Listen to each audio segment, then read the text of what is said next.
What's up, Broncos country? Moose here hanging out with you on today's episode of the Broncos Breakdown by Chat Sports. It's the first time I'm seeing you since the 2025 NFL Draft, and now that it's over, this guy right here, the head honcho himself, Mel Kiper, he releases his draft grades after every single one the Monday after the draft, and shocker, shocker, here we go. We've got all of the Mel Kiper draft grades to talk about in today's episode. But before we do that, if you loved all of our coverage here at Chat Sports and the Broncos Breakdown, make sure you like today's video. It also helps us put more Broncos content on your page. So do me a favor, lock us in, hit that thumbs up button. Let's get right into it. The A grades. Cleveland Browns come in with an A+, the only A+ of the entire draft. The Seattle Seahawks, who I thought had a very, very good draft, had an A. The Patriots had an A-, followed by the Giants and the Eagles, who feel like every single year Howie Roseman gets like a steal in the draft, and they did it again this year as well. Now the majority of where Kiper ranks the rest of the NFL is in this B area. The Ravens, Bears, Texans, Chiefs, Chargers, Titans, and Commanders all come in with B+. You'll notice something. The Broncos are still not on this list. And then we get into the Bs and the B-, and shocker, shocker, down at the very bottom below the Bills, the Broncos are at a B-. Now, I will say this.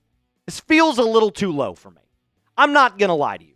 B- to me is like slightly above average. If a C is completely average, B- is like, it's pretty good, right?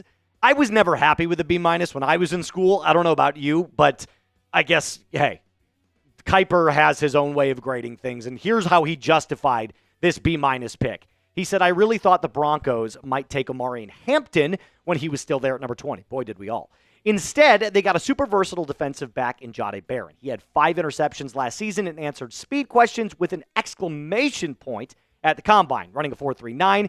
Good luck throwing on Pat Surtain, Riley Moss, and Barron this season. The running back play came on day 2, but it wasn't the splashy move I was looking for at the position.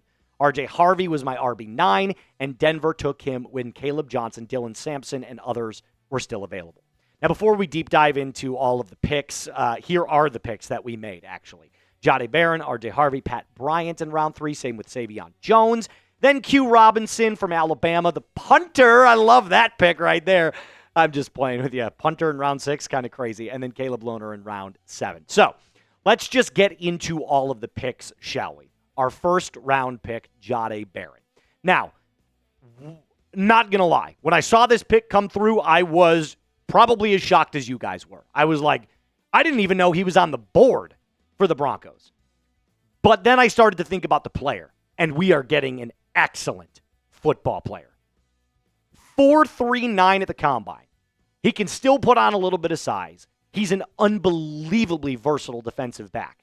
You can play him at nickel. You can play him at outside corner. You could even play him at safety if you wanted, barring he puts on, like I said, 10 to 15 pounds.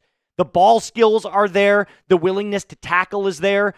The ability to play on the outside, cover defenders, the speed to keep up with them. This is truly a best player available pick. And I know that there's a lot of people that are like, well, we draft for need. But the truth is, every so often, especially in round 1, if there's a guy with the talent that Barron displayed, at least last year and throughout his college career, you can't pass up on him. You just can't. So I truly think after he slid all the way down to 20, which I think a lot of GMs and owners, they didn't think he was going to go that far down. I think as soon as Denver saw him on the board, they were like, it would be criminal not to take him and pair him up with Pat Surtain, Riley Moss, and this entire Broncos backfield now with Talanoa Hufanga starting at safety. Good luck. This might be the best defensive backfield in the entire NFL minus the Philadelphia Eagles. All right, on to the next one. RJ Harvey. This is where the controversy comes in. I know Broncos fans are like, who? Where? Why? How? Let me calm your nerves a little bit. This was actually one of my favorite sleepers in the draft. RJ Harvey runs with a physicality unlike any other back in this draft. He is so violent. Now, I know Omarion Hampton runs with that violence as well. But don't mistake power for violence. aggressiveness wins in his game. He's shifty when he needs to be shifty. He's patient when looking to find his holes. And when he does find his holes, he's almost always finding a little bit of room to make that next move and gain the extra yard. The one thing I will say about him, besides his awesome production, is he is a true workhorse back. He will carry the load of this Broncos running back room. Point blank.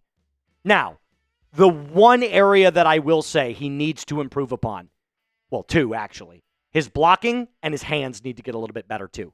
But when you're looking for a player to exploit the holes and create vertical passing games for your quarterback with Bo, who we want to stretch the field a little bit more in 2025, Harvey's the guy to do it. I completely support this pick, albeit I realize everybody wanted the splash play in Omarion Hampton. So I'm going to ask you, did you like the RJ Harvey selection? Type Y for yes, type N for no. I like it. I am a lot higher on Harvey than a lot of guys here. Petey and I kind of split on this one. You know, he's not a huge fan of Harvey. I liked his game. I went back and I rewatched the tape. And I saw a guy that has all of the energy. He's got the passion. He's got the patience and the field vision to excel at the next level. Maybe he wasn't the highest rated, but I think that's okay as well. Here's what Kiper had to say about the third and the fourth round.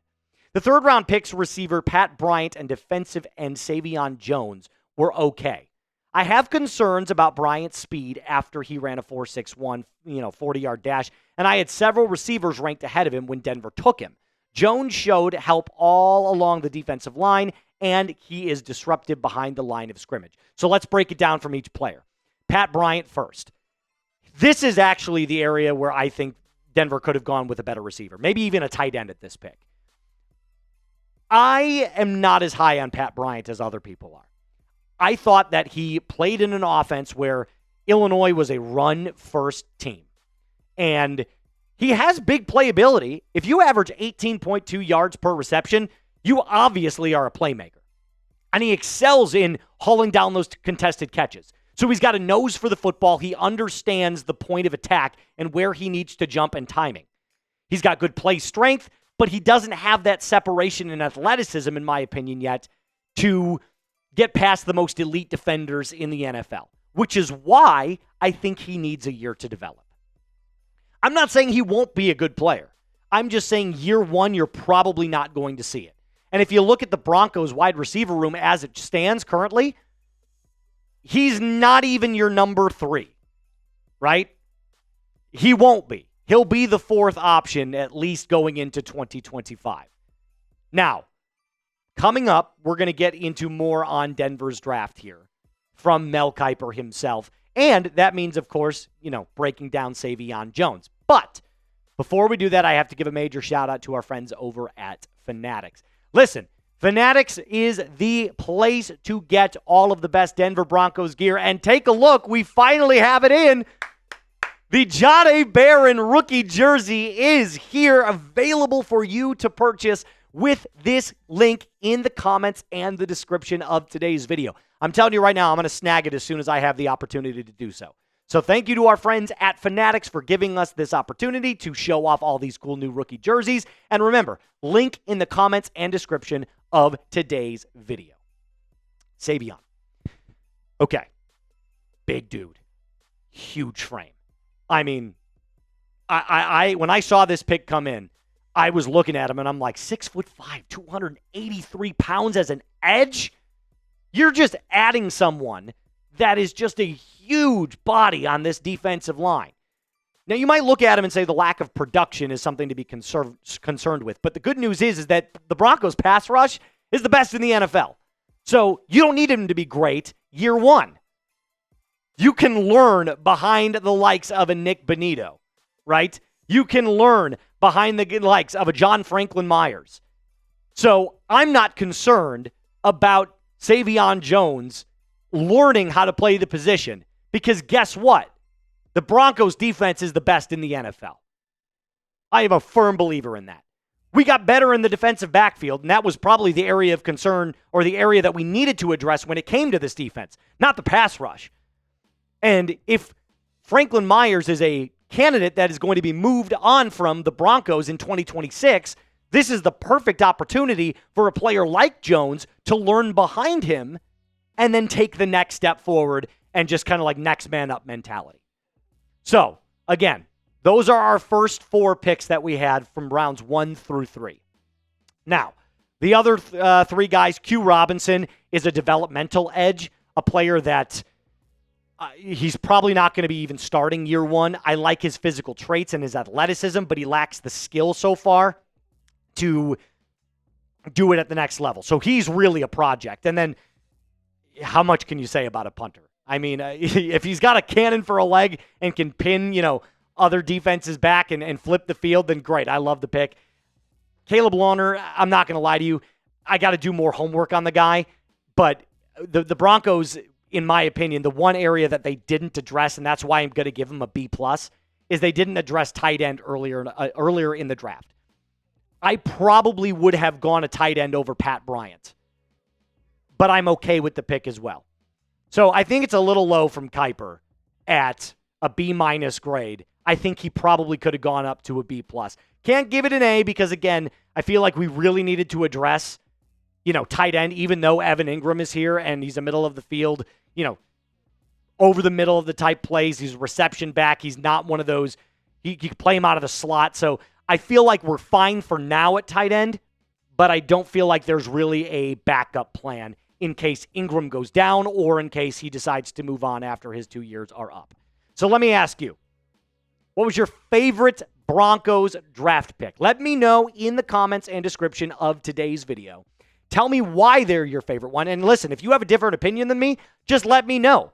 Let me know why we disagree. Just to wrap up the video, we're going to go over Kiper's C grades. And listen, he never likes to go lower than a C. He just kind of has this, I want everybody to feel at least somewhat decent about their picks. I can tell you straight up, the Cincinnati Bengals get an F. Like, I hated their draft. I really did. I also thought the Detroit Lions, that's probably a really good grade for them. They really didn't do anything with any splash plays. They just got a bunch of, depth. But with how good their roster is, they don't really need any big-time, huge moves in the draft. Now, that's going to do it for us on today's episode. Thank you so much for tuning in. Remember, like the video, subscribe. We are almost at 35,000 subscribers here on the Broncos Breakdown, and share this with a Broncos fan in your life. My name is Moose. Until next time, be cool.